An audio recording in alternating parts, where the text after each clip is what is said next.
ఆయన ప్రేమిస్తే దేవుడు వాగ్దానం చేశాడు. రోమ 8:8, దేవుని ప్రేమించేవారు కనుక ఆయన సంకల్ప చొప్పున పిలువబడిన వారికి మేలు కలుగుటకై సమస్తము సమకూడి జరిగిస్తాడు. Oh Lord, I am your daughter, I am your son, I am giving the praise to you so that I can glorify you. You be with me, you help me out, because God has already promised that He will help you out.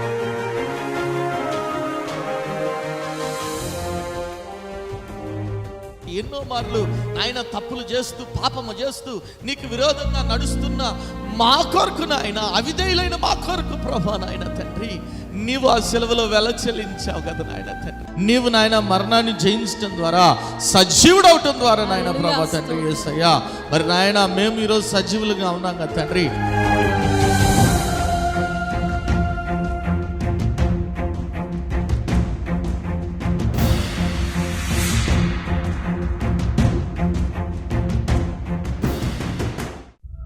కుటుంబంలో నెమ్మది లేని స్థితిలోనున్నావా? అప్పుల ఊబిలో కూరుకుపోయిన స్థితిలోనున్నావా? ఏ పని చేసినా విఫలమైపోతున్నావా? జీవితం లేని స్థితిలోనున్నావా? అనారోగ్యంతో అల్లాడిపోతున్నావా? తాగుడు, జూదం అనే రకరకాల సాతాను బంధకాల్లో కుటుంబ సభ్యులు ఉన్నారా? కుటుంబంలో రక్షణ లేని స్థితిలోనున్నారా? అయితే మీ సమస్యల నిమిత్తమై ప్రార్థన చేయటానికి మేము సిద్ధంగా ఉన్నాం. మీ ప్రార్థన అవసరత ఏదైనా సరే మాకు తెలియజేయగలరు. El Shaddai Prayer Tower, 306 3rd floor, Eden Square, above Spar Hypermarket, beside Apollo Hospital, Secunderabad. మా ఫోన్ నంబర్ 8885013886. దేవుడు మీ ప్రతి అవసరతను క్రీస్తు యేసు మహదైశ్వర్యంలో తీర్చునుగాక.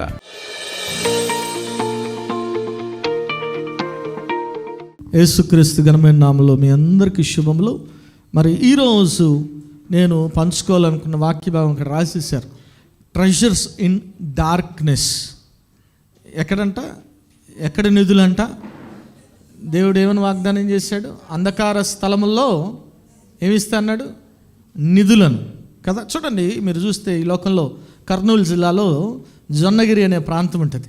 ఆ జొన్నగిరి అనే ప్రాంతంలో వాళ్ళు ప్రతి సంవత్సరం ఏం చేస్తారంటే, జూలై ఆగస్టు మాసంలో వర్షం పడినప్పుడు అక్కడ ఆ బురద మట్టిలో వాళ్ళు ఏం చేస్తారంటే విలువైన రాళ్ళు లేదంటే వజ్రాలు ఏమైనా దొరుకుతాయని ప్రతి సంవత్సరం కూడా ఇప్పటికి కూడా చేస్తూనే ఉంటారు, వెతుకుతూనే ఉంటారు. వాళ్ళు మట్టిలో ఏం వెతుకుతున్నారు? మాణిక్యాల్ని వెతుకుతూ ఉన్నారు. అయ్యగారు ఈ మాట చెప్తే అయ్యగారు కూడా ఒక పాట రాశారు చిన్నప్పుడు. నేను ఎప్పుడు ఈ పాట పాడుతుండేవాడిని. యేసు వంటి సుందరుడు ఎవరు లేరి భూమిలో, ఎన్నాడు నే చూడాలేదిక చూడబోనుగా. యేసు వంటి సుందరుడు ఎవరు లేరి భూమిలో, ఎన్నాడు నే చూడాలేదిక చూడబోనుగా. పరిపూర్ణ సుందరుడు భూమిలో నా జీవితమునకు, నీవే చాలు వేరే వలదు నాదు ప్రియ యేసయ్యా. మట్టిలో నా మాణిక్యమును విడిచిపెట్టాను, మట్టిలో నా మాణిక్యమును విడిచిపెట్టాను. యేసు వంటి సుందరుడు ఎవరు లేరు భూమిలో, ఎన్నాడు నే చూడాలేదిక చూడబోనుగా. హల్లెలూయా, హల్లెలూయా. అంధకారములో దేవుడు ఏమనుగ్రహిస్తా అంటున్నాడు? నిధులను అనుగ్రహిస్తాను. చూడండి, ఆ వాగ్దానం ఏమని రాయబడింది? యెషయా గ్రంథం 45వ అధ్యాయం 3వ వచనం చదవండి ఎవరైనా. పేరు పెట్టి నిన్ను పిలిచిన ఇశ్రాయేలు దేవుడినైనా యెహోవాను నేనే అని నీవు తెలుసుకున్నట్లు అంధకార స్థలములలో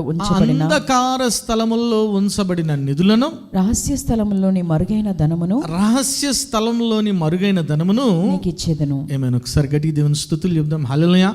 దేవుడు ఏమని వాగ్దానం చేస్తున్నాడు అక్కడ అని మీరు చూస్తే, అంధకార స్థలముల్లో ఉంచబడిన నిధులను నేను ఇస్తా అంటున్నాడు. రహస్య స్థలముల్లో మరుగైన ధనాన్ని నీకు అనుగ్రహిస్తానని దేవుడు వాగ్దానం చేస్తున్నాడు. ఈ మాట ఎవరితో చెప్తున్నాడు అని మీరు చూస్తే అక్కడ బైబిల్ గ్రంథంలో 45వ అధ్యాయం 2వ వచనంలో ఎవరి గురించి మాట్లాడుతూ ఉన్నాడు చూడండి. మైక్లో చదవండి, మైక్లో. అతని పక్షమున జనములను జయించుటకు నేను అతని కుడి చేతిని పట్టుకొని ఉన్నాను. నేను రాజుల నడికట్లను విప్పెదను, ద్వారములు అతని ఎదుట వేయబడకుండా తలుపులు తీసేదనని యెహోవా తాను అభిషేకించిన కోరేషు గురించి సెలవిచ్చుచున్నాడు. ఎవరి గురించి మాటలు రాయబడినాయని మీరు చూస్తే దేవుడు అభిషేకించిన కోరేషుని గురించి రాయబడతా ఉన్నాయి. ఎవరు అభిషేకించారంట? దేవుడు ఎవరిని అభిషేకించాడంట? కోరేషుని అభిషేకించి దేవుడి మాటలు చెప్తా ఉన్నాడు. ఏమని చెప్తున్నాడంటే, అయ్యా అంధకార స్థలముల్లో ఉంచబడిన నిధుల్ని నీకు అనుగ్రహిస్తాను, రహస్య స్థలముల్లో మరుగైన ధనాన్ని నీకు అనుగ్రహిస్తానని చెప్తా ఉన్నాడు ప్రభు. ఎవరి కోరేషు అని మనం చూస్తున్నట్లయితే అతడు ఒక అన్యరాజు, పార్శీక దేశపు రాజు. చూడండి, మరి ఇశ్రాయేలీలు 70 సంవత్సరాలు కల్దీలు అంటే బబులోను వారి చెరలో ఉన్నారు.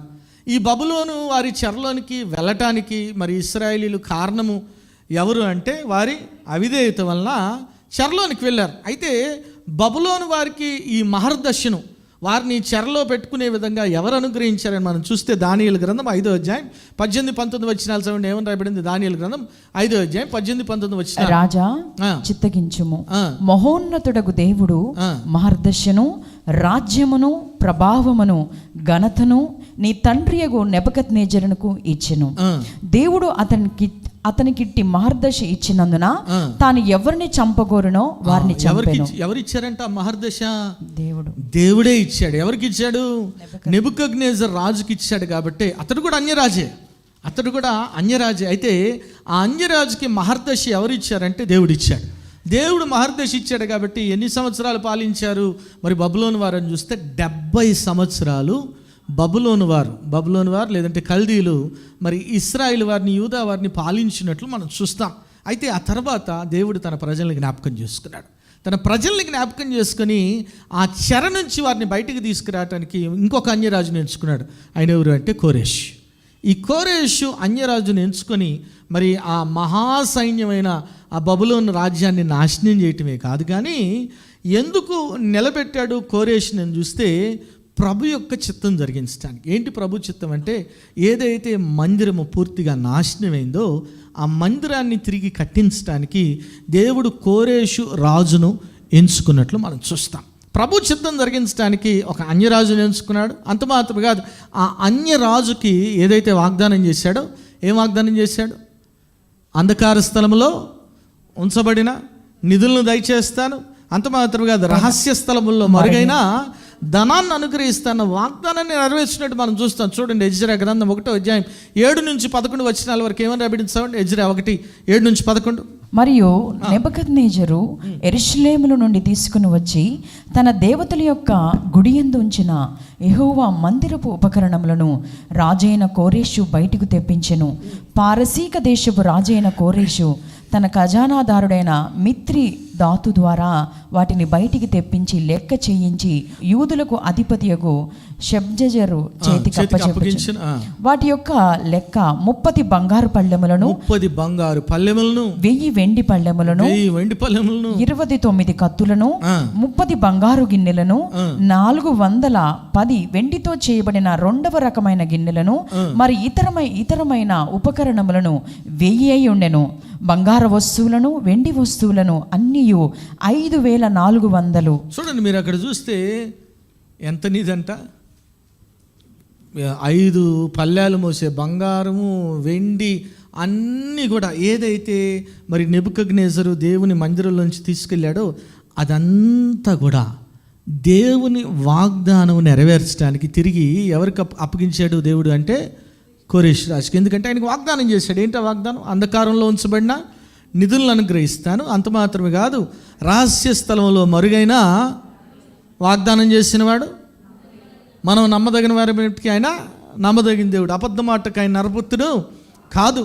కాబట్టి ఏదైతే వాగ్దానం కోరేషుతో చేశాడో ఆ వాగ్దానాన్ని నెరవేర్చాడు. అయితే ఈరోజు నేను మీతో ఈ మాటను గురించి చెప్పట్లేదు, కానీ అంధకార స్థలంలో ఉంచబడిన నిధులు అంటే దీని యొక్క ఆత్మీయ అర్థాన్ని, ఆత్మీయ మర్మాన్ని నేను మీతో పంచుకోవాలనుకుంటున్నాను. చూడండి, అంధకారం, చీకటి మనకి ఎవరికైనా ఇష్టం ఉంటుందా?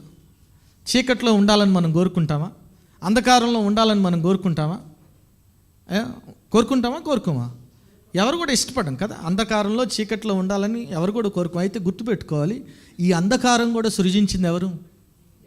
అవునా?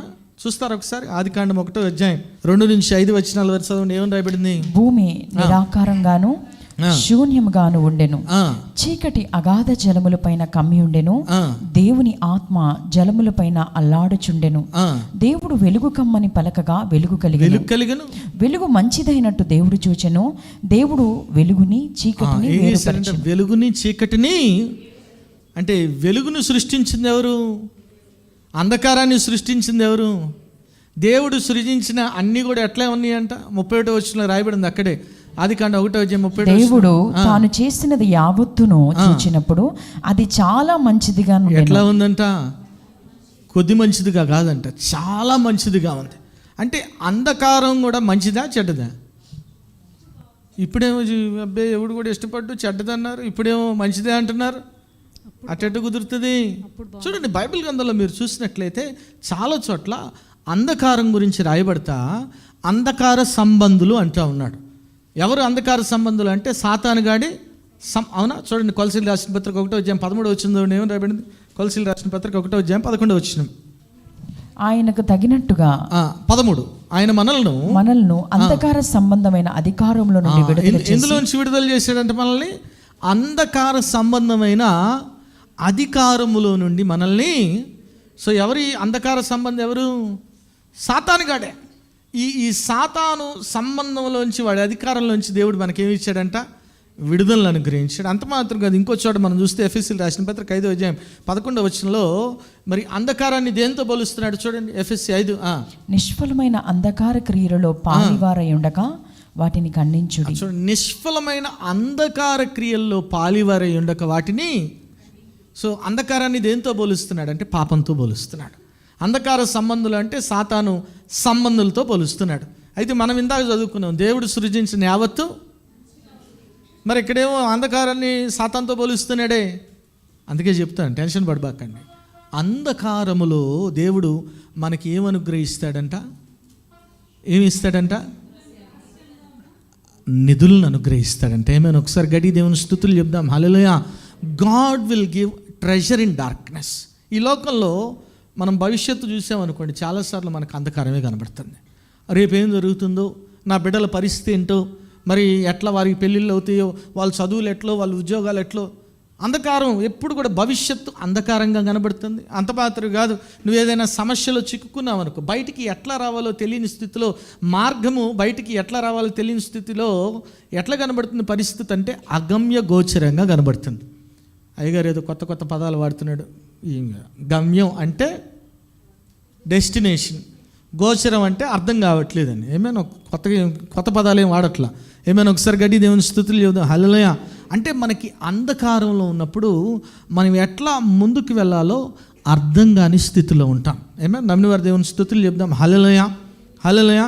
అయితే గుర్తుపెట్టుకోండి, దేవుడు ఈ అంధకారములోనే, నువ్వెప్పుడైతే అంధకారంలో ఉంటావో ప్రభు నీకు చాలా విషయాలు బయలుపరుస్తాడు.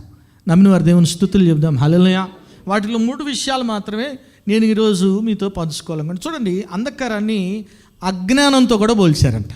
అవునా? మీరు చూస్తే ప్రసంగి గ్రంథం చూడండి, 2వ అధ్యాయం 13-14 వచనాలు చూడండి. ఏమని రాయబడింది? ప్రసంగి గ్రంథం 2వ అధ్యాయం 13-14 వచనాలు. అంతటా చీకటి కంటే వెలుగు ఎంత ప్రయోజనకరమో, చీకటి కంటే వెలుగు ఎంత ప్రయోజనకరమో, బుద్ధిహీనత కంటే జ్ఞానం అంత ప్రయోజనకరమని నేను తెలుసుకుంటున్నాను. బుద్ధిహీనత కంటే జ్ఞానం అంతా ప్రయోజనకరం. జ్ఞానికి కన్నులు తలలోనున్నవి. జ్ఞానికి ఎక్కడున్నాయంట? కన్నులు తలలో. మనకు కూడా ఉన్నాయి తలలో, కానీ జ్ఞాని కాదు, మనం గర్వి కదా. అంతేనా? గర్వీలకి ఎక్కడుంటాయంటే తల ఎక్కడెక్కుతాయి అంటే కళ్ళు నెత్తికి ఎక్కుతాయి. జ్ఞానికి ఎక్కడుంటాయంట? కళ్ళు ఎక్కడుంటాయంట? తల్లో ఉంటాయంట. చదవండి సిస్టర్. బుద్ధిహీనుడు చీకటి యందు నడుచుచున్నాడు. బుద్ధిహీనుడు చీకటి యందు నడుచున్నాడు అంటే అంధకారంలో నడుచు. అంటే చూడండి, అంధకారాన్ని అజ్ఞానంతో కూడా పోల్చారు, అంధకారాన్ని పాపంతో పోల్చారు, అంధకారాన్ని సాతాన్తో పోల్చారు, అంధకారాన్ని అజ్ఞానంతో కూడా పోల్చారు. బైబిల్ గ్రంథంలో మనకు ఒక వ్యక్తి కనబడతాడు. ఈ వ్యక్తి కూడా అంధకారంలో ఉన్నాడు. ఈ అంధకారంలో ఎందుకున్నాడు అంటే ఆయన ఆత్మచేత నింపబడలేదనే చెప్పాలి. ఎందుకంటే ఆయన ధర్మశాస్త్రాన్ని అంతా అవపోసన పట్టాడంట. ఎవరి దగ్గర నేర్చుకున్నాడు ధర్మశాస్త్రాన్ని అంతా అని మీరు చూస్తే గమలీయేలు పాదాల దగ్గర ధర్మశాస్త్రాన్ని అంతా అవపోసన పట్టాడు. మీరు చూస్తే పాత నిబంధన గ్రంథంలో యేసు ప్రభు యొక్క రాకను గురించి, యేసు ప్రభు యొక్క శిలువ మరణాన్ని గురించి, యేసు ప్రభు యొక్క పునరుత్థానం గురించి అనేక చోట్ల రాయబడింది. మనం చూస్తే యెషయా గ్రంథంలో 53వ అధ్యాయంలో నిశ్చయముగా ఆయన మన వ్యసనములను వహించును, రోగములను భరించును అన్నీ కూడా రాయబడినాయి. అయితే ఇవేవి కూడా అతని మనస్సుకు కానీ అతని తలంపులకు కానీ ఎక్కట్లేదు. ఎందుకంటే అతను ఎందులో ఉన్నాడు? అంధకారంలో ఉన్నాడు. ఏమైనా ఒకసారి గట్టి దేవుని స్తుతులు చెప్దాం. హల్లెలూయా. బైబిల్ అంతా తెలుసు. ఏమంటారు? బైబిల్ మన ఎవరో ఒక ఆయన చెబుతా ఉన్నాడు, ఏమండి మా బంధువుకు బైబిల్ అంతా తెలుసండి, కానీ ఆయన చేసే పనులన్నీ మరి చిరాగ్గా ఉంటాయి అంటే నేను చెప్పాను, నాయన ఈ లోకంలో అందరికంటే బైబిల్ బాగా ఎవరికి తెలుసా? సాతాను గడి తెలుసు. నిజం. దేవుని యేసయ్యని ఎట్లా శోధించాడు? వాక్యం ద్వారానే శోధించాడు. వాక్యం, అందుకే ప్రభు కూడా ఎట్లా ఆన్సర్ ఇచ్చాడంటే వాక్యం ద్వారానే ఇచ్చాడు. నీ దేవుడైన యెహోవాని మొరకమన్నాడు. అంత మాత్రం కాదు, మనుష్యుడు రొట్టె వల్ల మాత్రం కాదు కానీ దేవుని నోట నుంచి వచ్చే ప్రతి మాట వల్ల బ్రతుకునని చెప్పాడు, జీవిస్తాడని చెప్పాడు. కాబట్టి ఎక్కువ వాక్యం ఎవరికి తెలుసు అంటే సాతాను గడికే తెలుసు. కానీ వాడి జ్ఞానా? కాదు. వాడు జుత్తులో మారి నక్క, వాడు అజ్ఞాని. ఇక్కడ కూడా మీరు చూస్తే సౌలు అనబడిన పౌలు అజ్ఞానంలో ఉన్నాడు, అంధకారంలో ఉన్నాడు. అందుకే ఏం చేస్తున్నాడు అంటే చూడండి, అపోస్తలుల కార్యం 8వ అధ్యాయం 2వ వచనం ఏమని రాయబడింది? అపోస్తలుల కార్యం 8వ అధ్యాయం 2వ వచనం. భక్తిగల మనుషులు స్టెఫన్ను సమాధి చేసి అతని గూర్చి బహుగా ప్రలాపించిరి. సౌలైతే ఇంటింట చొచ్చి పురుషులను స్త్రీలను ఈడ్చుకుని పోయి చెరసాలలో వేయించి సంఘమును పాడు చేయుచుండెను. నిజంగా ధర్మశాస్త్రం అర్థమేంటి? సంఘాన్ని పాడు చేస్తారా? నిజంగా వాక్యానుసారం జీవిస్తే సంఘంలో అల్లరి ఉంటుందా? గొడవలు ఉంటాయా? కొట్లాట్లు ఉంటాయా? మొన్ననే లేటెస్ట్గా వీడియో చూస్తున్నాను. యువతలో వీడియో రిలీజ్ చేస్తే అవతల ఒక ఆయన చేస్తున్నాడు. ఈయన ట్రస్ట్ అంటున్నాడు, ఆయన సొసైటీ అంటున్నాడు. ఈయన ఇల్లు కొడతా. ఊరి నాయన, నిజంగా ప్రభు ఉంటే, ప్రభు వాక్యానుసారం మనం జీవిస్తే ఆ సంఘములో అల్లరి ఉండదు. గుర్తుపెట్టుకోలేమని. హల్లెలూయా. ఎందుకంటే సౌలు గారికి యేసయ్యను గురించిన అవగాహన లేదు. ఎందులో ఉన్నాడు ఆయన అంటే అంధకారంలో ఉన్నాడు. అందుకనే దేవుని బిడ్డలను ఏం చేస్తున్నాడు? హింసిస్తున్నాడు, వారిని చెరసాల్లో పెడుతున్నాడు. అంత మాత్రం కాదు, ఆయనకి చాలా ఇష్టమైన పని ఏంటో తెలుసా? చూడండి, అక్కడే రాయబడింది 9వ అధ్యాయం 1వ వచనంలో ఏమని రాయబడింది చూడండి. ప్రాణప్రదంగా ఎంచుకున్నాడంట. ఏమెంచుకున్నాడు? సౌలు ఇంకను ప్రభు యొక్క శిష్యులను బెదిరించుటయను హత్య చేయుటయను తనకు ప్రాణాధారమైనట్టుగా ఎట్లా ఎంచుకున్నాడంట? అది తనకు ప్రాణాధారంగా, ఎట్లయినా నేను దేవుని బిడ్డల్ని మరి హింసించాలి, చంపాలి అని ఏం తీసుకున్నాడు? ప్రధాన యాజకుడి దగ్గర ఏం తీసుకున్నాడంటే ఒక తాకీదు తీసుకుని ఎక్కడికి వెళ్తున్నాడు? దమస్కు మార్గంలో ప్రయాణం చేస్తున్నాడు. ఎవరు దర్శించారు? ప్రభు దర్శించాడు. వెంటనే అంటున్నాడు ప్రభు, సౌలా నీవెందుకు నన్ను? అప్పటి వరకు అతడు ఆత్మీయంగా ఎందులో ఉన్నాడు? అంధకారంలో ఉన్నాడు. మానసికంగా ఎందులో ఉన్నాడు? అంధకారంలో ఉన్నాడు. అంధకారంలో ఉన్నాడు కాబట్టి యేసయ్యను గురించి తెలుసుకోలేని స్థితిలో ఉన్నాడు. అందుకనే యేసయ్య బిడ్డలను హింసిస్తూ ఉన్నాడు. ఎప్పుడైతే ప్రభు దర్శించాడు, ఎప్పుడైతే యేసుక్రీస్తు ప్రభు మరి సౌలును దర్శించాడో, అతడు ఆత్మీయ అంధకారం కాదు, ఇప్పుడు ఫిజికల్గా అంధకారం అయిపోయింది. అవునా? చూడండి, మీరు చూసినట్లయితే అపోస్తలుల కార్యములు 9వ అధ్యాయం 6వ వచనం చూడండి. ఏమని రాయబడింది? అపోస్తలుల కార్యం 9వ అధ్యాయం 6వ వచనం. లేచి పట్టణంలోకి వెళ్ళుము, అక్కడ నీవు ఏమి చేయవలెను? ముందు వచనాలు చూడండి, తర్వాత వచనం చూడండి. ప్రభువా నీవెవడవని అతడు అడగగా ఆయన, నేను నీవు హింసించుచున్న యేసును. లేచి పట్టణంలోకి వెళ్ళుము, నీవేమి చేయవలనో నీకు తెలుపబడనని అతనితో ప్రయాణం చేసిన మనుషులు ఆ స్వరం వినిరి, కానీ ఎవరిని చూడక మౌనులై నిలవబడిరి. సౌలు నేల మీద నుండి లేచి కన్నులు తెరిచినను ఏమీ చూడలేకపోయిన గనక. కన్నులు తెరిచాడు కానీ ఏమైనా కనబడుతుందా? ఫిజికల్గా ఏమైపోయాడు? గురుడైపోయాడు. కాబట్టి ఇప్పుడు ఏముంది అతనికి? ఏం కనబడుతుంది? అంధకారమే కనబడుతుంది. మన జీవితంలో కూడా ఇటువంటి స్థితి ఏదో ఒక సమయంలో, సందర్భంలో వస్తుంది. చుట్టూ మనకేం కనబడుతుంది? అంధకారమే కనబడుతుంది. చుట్టూ మనకేం కనబడుతుంది? చీకటే కనబడుతుంది. అయ్యా ఇంకేమీ లేదు, అవకాశమే లేదు, నిరీక్షణ లేదు, ఇతను బతకడు, నేను బతకను. చాలాసార్లు సాతాను ఆ రీతిగా మనల్ని అంధకారంలో త్రొయ్యాలని ప్రయత్నం చేస్తుంటాడు. ఏమైనా ఒకసారి గట్టి దేవుని స్తుతులు చెబుదాం హల్లెలూయా. కానీ అంధకారంలో ఉండటం కూడా ఒక మందుకు మంచిదే. ఏమైనా నమ్మిన వారి దేవుని స్తుతులు చెబుదాం హల్లెలూయా హల్లెలూయా. విత్తనం ఎక్కడ వేస్తారు? భూమి లోపల ఉంటుంది కదా. లోపల వెలుగు ఉంటుందా, అంధకారం ఉంటుందా? తల్లి గర్భంలో బిడ్డ ఎక్కడుంటాడు? లోపల ఉంటాడు, బయట ఉంటాడా? లోపల అంధకారం ఉంటుందా, వెలుగు ఉంటుందా? అంధకారమేనా? సమాధిలో ఉంచబడిన యేసయ్య ఎక్కడున్నాడు? సమాధి లోపల ఉన్నాడు. సమాధి లోపల అంధకారం ఉందా, వెలుగుందా? మరి అంధకారం మంచిదా కాదా? ఏమైనా ఒకసారి గట్టి దేవుని స్తుతులు చెప్దాం హల్లెలూయా. దేవుడు నిన్ను అంధకారంలోనికి ఎందుకు నెడతాడంటే నీకు చాలా విషయాలు నేర్పించడానికి. ముందుగా మీరు చూడండి, ఎప్పుడైతే సౌలు అనబడిన పౌలు అంధకారంలోనికి ఫిజికల్గా కూడా కన్నులు కూడా ఎప్పుడైతే మూయబడ్డాయో మొట్టమొదటిగా దేవుడు అతనిలో విశ్వాసాన్ని పెంపొందించాడు. ఏమైనా ఒకసారి గట్టి దేవుని స్తుతులు చెప్దాం హల్లెలూయా. ప్రభు పట్ల విశ్వాసాన్ని పెంపొందించాడు, పుట్టించాడు. ఏ రీతిగా మీరు చూస్తే అక్కడ దేవుడు ఏం చెప్తున్నాడు చూడండి, 9వ అధ్యాయం 6వ వచనంలో సౌలు అనబడిన పౌలుతో ఏమంటున్నాడు?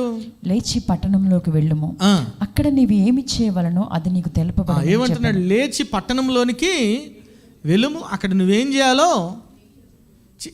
చెప్పాడా దేవుడు? చెప్పలా. కానీ ఏమంటున్నాడు? అక్కడ ఏం చేయాలో నేను నీకు తెలియపరుస్తా అంటున్నాడు. ఏమైనా ఒకసారి గట్టి దేవుని స్తుతులు చెప్దాం హల్లెలూయా హల్లెలూయా. కానీ ఆయన ఏం చేస్తున్నాడో తెలుసా?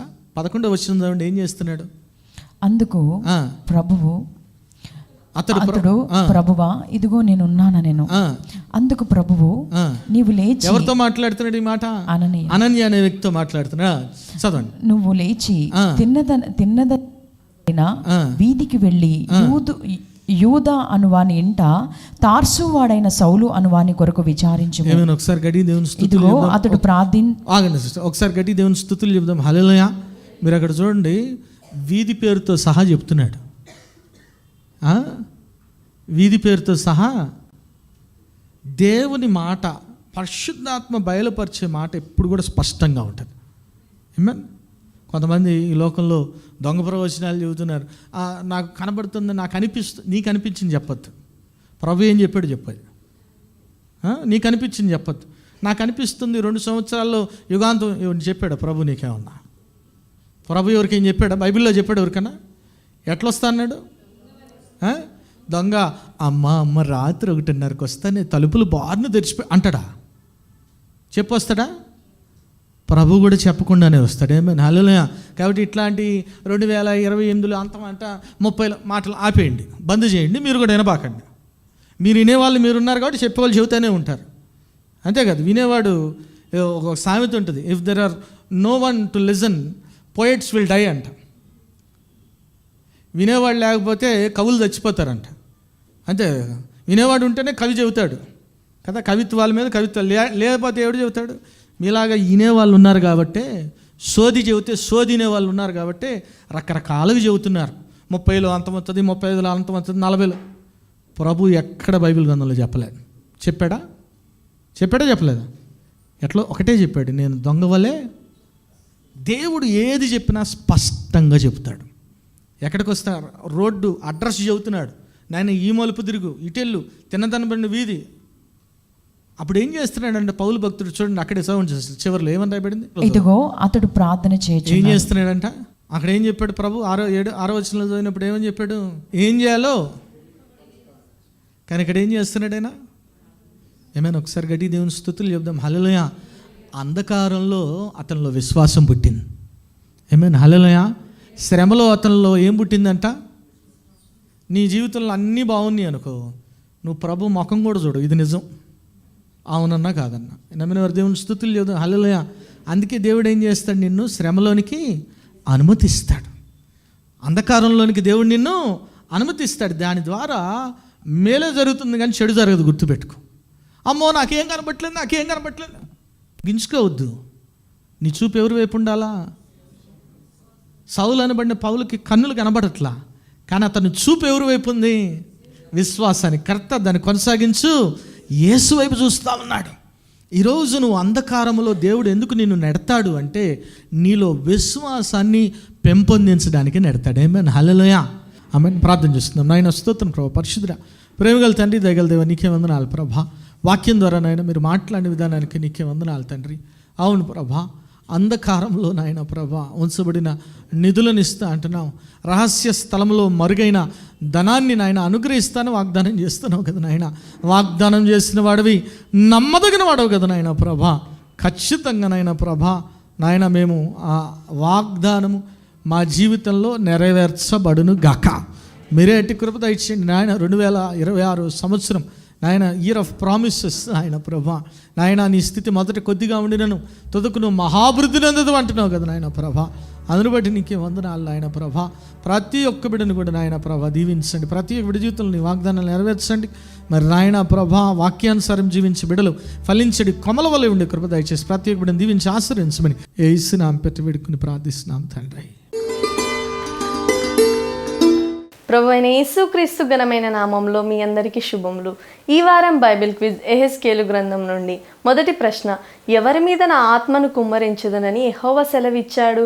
ప్రశ్న మరోసారి, ఎవరి మీద నా ఆత్మను కుమ్మరించుదునని యెహోవా సెలవిచ్చాడు? రెండవ ప్రశ్న, ఇశ్రాయేళ్ల దేశంలోని మిగుల ఉన్నతమైన పర్వతం మీదికి దేవుడు ఎవరిని తోడుకొని వచ్చాడు? ప్రశ్న మరోసారి, ఇశ్రాయేళ్ల దేశంలోని మిగుల ఉన్నతమైన పర్వతం మీదికి దేవుడు ఎవరిని తోడుకొని వచ్చాడు? మూడవ ప్రశ్న, ఎన్ని మూరల కొలకర్ర ఉండేను? ప్రశ్న మరోసారి, ఎన్ని మూరల కొలకర్ర ఉండేను?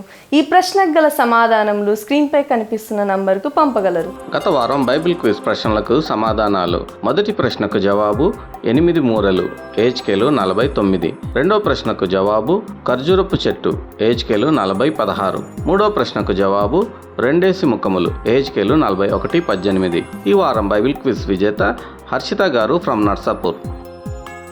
ఇప్పటి వరకు అనేక ప్రోగ్రామ్స్ జరిగినాయి, మీరు చూడొచ్చు, వాచ్ చేయొచ్చు.